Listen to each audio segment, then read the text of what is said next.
Iskandar, you bring forth some very, very powerful points. But what is concerning to me is that we have such an incompetent left in the Western world in terms of their ability to deal with the nuances, particularly of the Muslim world, that I have found in my travels and particularly in my occupation of being in those various countries at various times.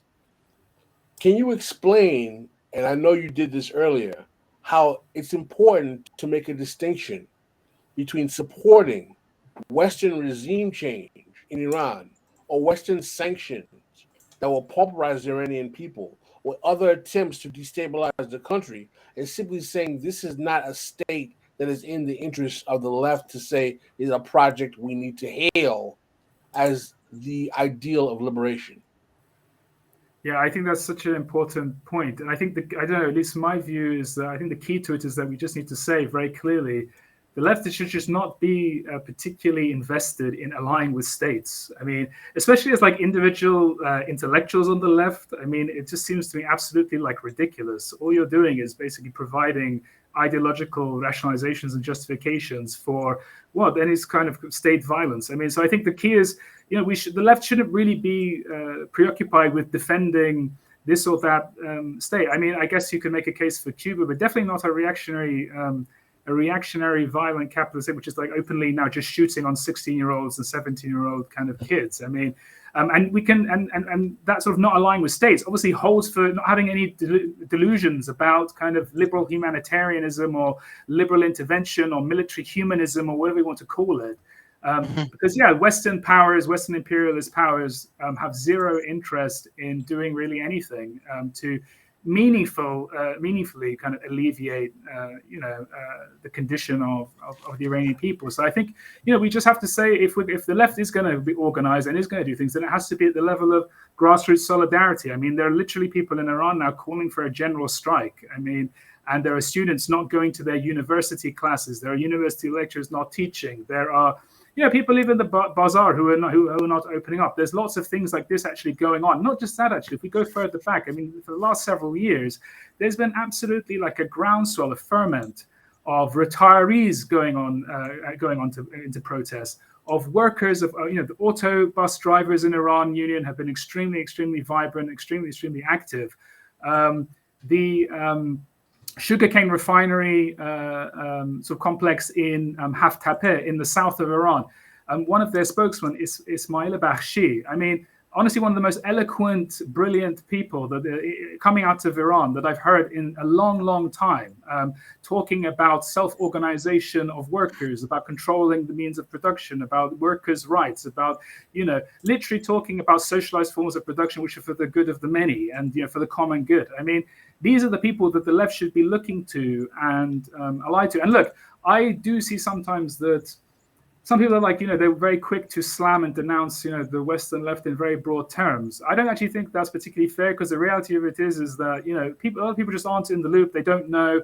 And not just that, they're wary of expressing opinions. I mean, about things which they haven't fully got a grasp of. And if it's not out there, if the resources aren't out there, if the kind of the committed, engaged form of political education by people who do know isn't kind of happening, then I can't really blame somebody for not really making sense of it and being very skeptical about what they're reading in the New York Times and maybe thinking that maybe that this regime isn't as bad as perhaps many think. So it is also the onus is also on people who do know and who are on the left to actually give informed kind of analysis and and actually educate. I mean, about what we know. I mean, I do think that is a responsibility to say no. There are these really kind of vibrant sort of movements, like engaged intellectuals who are on the left, who do want sort of solidarity, but they want real solidarity. They want solidarity from unions. They want solidarity from fellow leftists. They want or any kind of grassroots sort of activism, which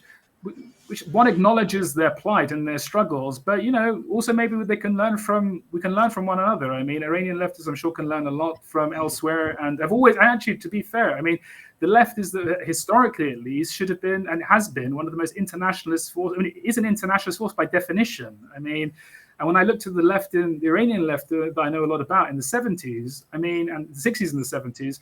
it was absolutely working hand in glove with the movement in Ethiopia, Nicaragua, Cuba. I mean, it was very, very well apprised of, the struggles against apartheid in South Africa, all these sorts of things. And there was a real, actually, organizational set of ties, logistical ties, and obviously the Palestinian movement, I forgot, of course, like very, very importantly.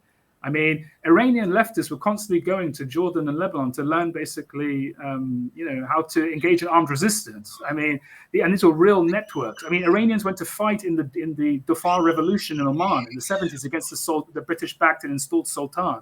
So, I mean, Sultan Qaboos. So, I mean, these were real connections.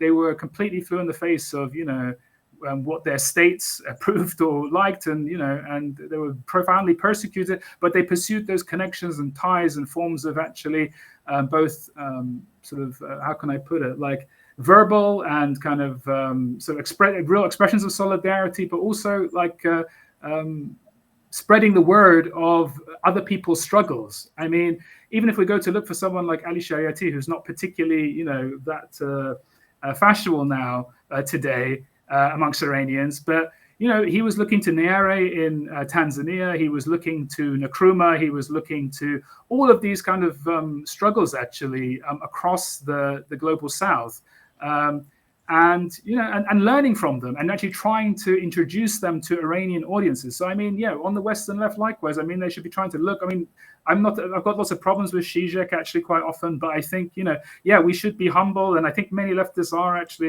willing to listen and look and try and study what's going on in Iran. And many, obviously, people in the left in Iran have always followed what's going on elsewhere, like whether it's on the left, whether it's what's going in most recently in Argentina over the referendum of the constitution. Chile over the constitution, or the Nicaraguan revolution in the late 70s. Or translating, I mean, everything from Marx to Silvio Federici. I mean, there is a lot of actually a real global awareness in Iran. And I think, the Western left sometimes, at least some elements of it, do suffer from this kind of, a kind of narcissism, and there's a sense that, only what's going, what our preoccupations are the only ones that really matter. But there needs to be a humility also. So I think humility and a kind of a radical kind of pedagogy, and like those who are informed should actually be telling people what's going on and sort of giving them the lay of the land. And I think it's important to know. Thank you for watching. Please don't forget to hit like and subscribe on your way out. You can catch the live stream of This Is Revolution every Tuesday through Thursday at 6 p.m. Pacific Time and Saturday, 9 a.m. Pacific Time. This is Revolution.